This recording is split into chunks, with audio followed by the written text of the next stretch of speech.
vamos falar sobre Sartre. Olá pessoal, tudo bem? Eu sou a Carmen do blog Vida do Mundo e hoje nós vamos conversar sobre Entre Quatro Paredes de Sartre, uma peça de teatro. A minha edição está em francês se chama Huis Clos. Essa peça é mais famosa do que vocês imaginam. Ela é famosa por uma frase célebre que tem aqui, que depois eu vou contar. É uma peça que o Sartre escreveu depois da Segunda Guerra e nesse momento havia ali uma escassez de recursos. Ele quis fazer uma peça assim enxuta do ponto de vista de produção, e ele fez essa coisa primorosa que eu acho. O que temos aqui? Nós temos três pessoas no inferno, mas esse inferno não é um inferno como a gente imagina, né? Esse inferno que povoa o nosso imaginário. Nosso imaginário sobre o inferno, eu acho que é até medieval, viu? Quando a gente fala em inferno aqui, pelo menos na concepção cristã, a gente tem aquelas imagens de A Divina Comédia do Dante, aquelas imagens do Bosch, daqueles quadros do Bosch. Mas o inferno aqui é algo muito simples. A peça começa com um funcionário que leva o garçom, um dos três principais personagens da peça, a uma grande sala. É o inferno. Então perceba, a gente já entra em contato no começo com o inferno que não tem nada a ver com o nosso imaginário de inferno. É uma sala. A esta sala depois são conduzidas duas mulheres, Estela e Inês. Essas três pessoas estão mortas e elas estão no inferno. Mas por que todos eles estão no inferno? Porque são pessoas más? A gente pode fazer essa leitura, porque a gente percebe ali que cada um ali agiu de maneira inadequada. Ora, mas quem não age de maneira inadequada? Então todos nós vamos para o inferno. O inferno dele é uma sala simples, uma sala habitável, uma sala como uma sala onde a gente mora, uma sala onde a gente poderia morar. Então bora lá, quem são essas pessoas? A gente tem o garçom, que é um jornalista. E esse jornalista sempre construiu para si uma imagem de herói, só que na verdade ele é um grande covarde, né? Ele construiu um ethos de herói. E nessa sala tem uma estátua que o incomoda, porque a estátua é uma estátua heróica. Ou seja, a estátua é o seu outro, o seu duplo. Por isso que o incomoda. A gente tem a Estelle, uma criatura afetada, super vaidosa, que assassinou o filho, um bebê, que teve como amante. Percebam que assassinar filho, bebê, na minha concepção, é muito pior do que fazer aborto ainda, hein? Embora tem gente que acha que seja a mesma coisa. Mas não, a criança nasceu, ela vai lá e mata.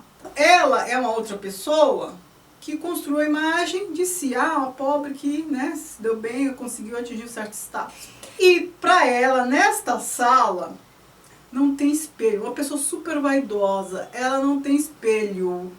Ela não vai olhar a imagem que ela construiu. Perceba que se tivesse espelho ali, iria olhar a imagem que ela construiu de si, não olhar para ela mesma. Porque pra gente se olhar, a gente não precisa de espelho, a gente tem que se voltar, olhar para dentro, né? Ego trip. Tipo GH, paixão segundo GH. O espelho é mais para acertar, ajeitar a aparência. E ela não tinha isso. De modo que ou ela olha para si, ou ela vai ser vista por meio do olhar dos outros que estão com ela. Igualmente terrível. Então percebam que a presença de uma estatueta atormenta um. A ausência de um outro objeto, que é o espelho, atormenta a outra. E a gente tem a Inês, que é o diabo que falta na história.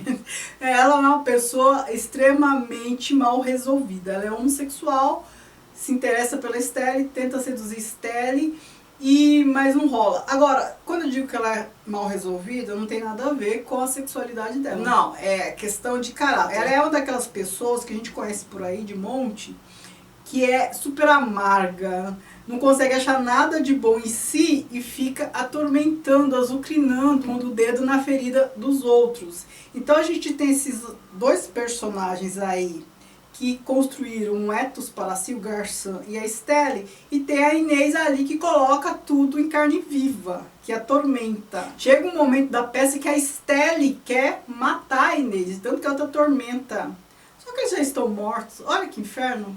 Então nós temos três personagens ali condenados à eternidade. O que é inferno? Aquela sala? Não, o inferno é a convivência. Em dado momento, a porta é aberta, eles podem sair deste inferno. Só que eles não saem. Por quê? Porque o inferno ali não é um espaço físico. O inferno é um estado de espírito e às vezes esse estado de espírito é apresentado pelo outro. Ou este estado de espírito, ele é construído com o outro, que é mais ou menos o que acontece ali. Então a gente tem pessoas ali com uma convivência infernal, mas não consegue se desvencilhar. Até parece que estou falando de casamento, né? De algumas relações aí conjugais, né? Porque muitas são assim. Mas por quê? Por que as pessoas ficam assim como se estivessem amarradas, sendo que elas podem ir embora?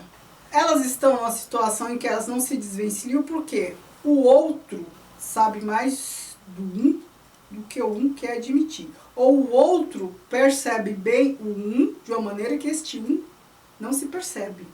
Isto cria ali uma simbiose que parece até doentia. Então, eles tiveram a oportunidade de saírem daquele espaço, mas eles estavam ali presos um ao outro. E um nem pode matar o outro, porque já estão mortos. E aí, a gente que sempre lamenta ter que morrer, né? Tem gente que fala, se eu pudesse não morria. Mas percebe que às vezes a morte é uma libertação, às vezes é uma salvação. A ausência de morte pode ser um problema. Como Saramago já apontou aqui em Intermitências da Morte. A não morte também traz problemas. Agora, por que eu falei que elas estavam no inferno não porque foram castigadas e fizeram coisas erradas? Ora, a gente está falando de Sartre. Sartre é existencialista. E o existencialismo não trabalha com gabarito. Tipo, há algo já dado e a gente nasce tendo cumprir, seguir diretrizes já postas. Não, existencialismo é o quê? Nada precede a existência. Então, as coisas são a partir do momento que você existe. Não tem uma essência que precede a existência. Então, o inferno é construído por nós, na nossa convivência. É a gente com a gente mesmo e a gente com o outro. Eu vou até ler de novo um trechinho daquele livro que eu amo, que é Cidades Invisíveis, do Calvino. Eu perdi a conta de quantas vezes já li este último parágrafo em vídeo, mas é importante. Olha só, um trecho do último parágrafo de Cidades Invisíveis. O inferno dos vivos não é algo que será. Se existe, é aquele que já está aqui. O inferno no qual vivemos todos os dias que formamos estando juntos. O inferno nós construímos. Aqui em Sartre não tem nada a ver com concepção cristã de inferno. Mesmo porque ele é ateu, é um ateu existencialista. Então, é por isso que aqui no Fio Garçom fala, o inferno são os outros. E é por isso que eu falei que vocês conhecem essa peça mais do que vocês imaginam, porque esta frase é muito famosa. O inferno são os outros, o inferno é conviver com o outro. O inferno é saber que o outro sabe de você o que você não quer enxergar e não quer admitir. O inferno é ter que lidar com aquilo que você não quer admitir, que você enxerga no outro também. Você enxerga aquilo no outro que há em você e você não quer admitir, e o outro também enxerga em você o que você não quer reconhecer. E isso cria um imbróglio, uma simbiose, que às vezes a gente não consegue se desvencilhar. Não consegue se desvencilhar por uma razão emocional. Por isso que eu brinquei e falei que parece casamentos, muitos casamentos, né? São muitas coisas complexas envolvidas, né? A gente não lida só com questões objetivas nas relações. A gente lida com questões que às vezes a gente nem sabe explicar. Então, assim, para quem me pede para falar mais sobre Sartre, para quem quer começar a ler Sartre, eu sugiro essa peça. Mais até do que a Náusea. Eu já fiz vídeo sobre a Náusea. Já me pediram para ler e comentar aqui o Ser e o Nada. Eu nem tenho o Ser e o Nada. É um livro deste tamanho. Eu gosto muito quando o filósofo faz ficção. Eu já falei isso antes. Então, assim, eu gosto muito de Camus. Você lê ficção de Camus, depois você lê Ensaio de Camus. Sartre, a mesma coisa. Leia ficção, que por meio da ficção você chega nas teorias. Aqui a gente tem um exemplo disso. Então é isso. Me digam se vocês já leram essa peça, já leram Sartre, tem interesse. Muito obrigada por assistir. E não se esqueçam de comentar, curtir, se inscrever, compartilhar todas essas coisas. E me seguir nas redes sociais. O Que Vi do Mundo, Instagram e Facebook, que é a página do blog. Obrigada, beijos.